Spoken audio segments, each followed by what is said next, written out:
This is The Fifth Estate, a conversation between young African scholars from the Fort Hall School of Government and Professor Mutahingunyi. This week we are fascinated by RAILA. This Amolo man traveled to Jerusalem and squeezed a prayer through the cracks of the Wailing Wall. So we asked ourselves a number of questions. One, what was the prayer he wrote on that Jerusalem paper? What prayer did God receive on the other side of the wall? Was RAILA's prayer about peace and prosperity for Kenya? Or was his prayer like that of his father, that God make him president even for 5 minutes? Or was his prayer paper blank? We have no idea.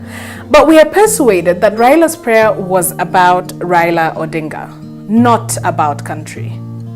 2, Jesus taught us that praying is a private affair. Only the Pharisees prayed aloud to impress others. Was Raila trying to impress Kenyans with his prayers? Is he doing this because he was accused of witchcraft, or he is praying in Jerusalem to become Joshua? But does Raila fit the description of Joshua? To explain this, we must go back to the story of General Sani Abacha. When General Abacha staged a coup in Nigeria, he told his followers that he was Joshua, that he would take them to Canaan. Then Abacha took too much Viagra and died. When he arrived in hell, a quick SMS was then sent to Lucifer, informing him that General Sani Abacha from Nigeria had arrived. Annoyed by this, Lucifer threw a tantrum saying, "There can only be one Lucifer in hell. Ask Abacha to seek residence in heaven." And so, General Abacha traveled to heaven. At the pearly gates, he met St. Peter. But on checking the records, St. Peter told Abacha that the last record they had of him was when he was 8. They could not admit him in heaven either. To date, Abacha's soul is still wandering in the air. And this is the RAILA dilemma. If his last record as a practicing Christian was when he was 8, how can he claim to be Joshua? Here are the other reasons why RAILA is not Joshua. 1. Joshua was mentored by Moses. RAILA is mentored by no one. If RAILA had allowed Kibaki to mentor him in 2002, he would be president today. But unlike Joshua, who waited for Moses to retire, RAILA was too impatient. He wanted the presidency now and wanted it for himself, not for country. 2. Joshua was a man with positive energy. He was an optimistic man, and this is why he collapsed the walls of Jericho with positive energy blown from trumpets. This is not RAILA.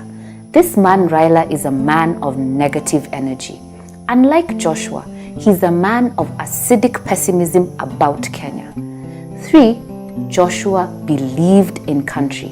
When Moses sent 12 spies to Canaan, 10 of the spies said country was doomed, but Joshua and Caleb said country was victorious.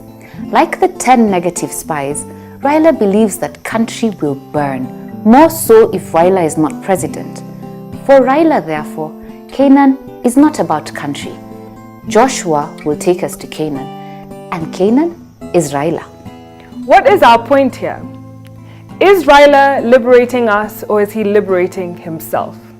Is he talking about Canaan for us, or is it Canaan for himself?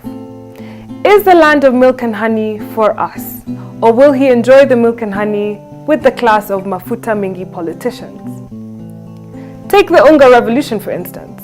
Is he fueling it to take us to Canaan? 0. RAILA is fueling this revolution to take himself to Canaan. Once he arrives, the milk and honey will be for the mafuta mingi politicians associated with him. We say so because the price of unga today is 150 shillings. But in 2011, it was an equivalent of 170 shillings today. But because RAILA was the leader of the mafuta mingi politicians as prime minister, the Unga Revolution could not happen. In sum, RAILA is nothing but spin. The Unga Revolution and prayers in Jerusalem are nothing but spin. How come he goes to Jerusalem to pray, and we never see him praying in Nairobi on Sundays? This election is a fight for the soul of a nation. It is about choosing between truth and lies. This election is actually a spiritual struggle between forces of darkness and forces of good. The dilemma, however, is this. The line between political darkness and the national good is very thin. 50% of the country supports the forces of darkness unknowingly, and the other 50% supports the forces of good unknowingly too. But to determine the truth, we must borrow from history. We must go back to King Solomon and his wisdom. One day, two women claimed ownership to a child. And to solve the dispute, Solomon offered to split the child into two. One woman demanded that the child be split into two, and the other woman agreed to give the child away alive. This is how Solomon determined the real mother of a child. Uhuru and RAILA are like the two mothers, in my view. One is fake, the other is real. The one who will let the country live, whether or not they get elected, is a real mother. And the one who is fake will demand that the country be split into two. And until August 8th, we have no idea who is the real or who is a fake mother. Although I have an idea who the fake mother is. To understand this election, we must go back to the 2007 violence. It is not a tragedy we fought in 2007. It is a tragedy that we learned nothing from this fragility. It is a shame that 10 years later, we have done nothing to address the reasons why we fought. Similarly, we fought because the incompetent government of Mzee Kibaki was confronted by the reckless opposition under RAILA. Today, nothing has changed.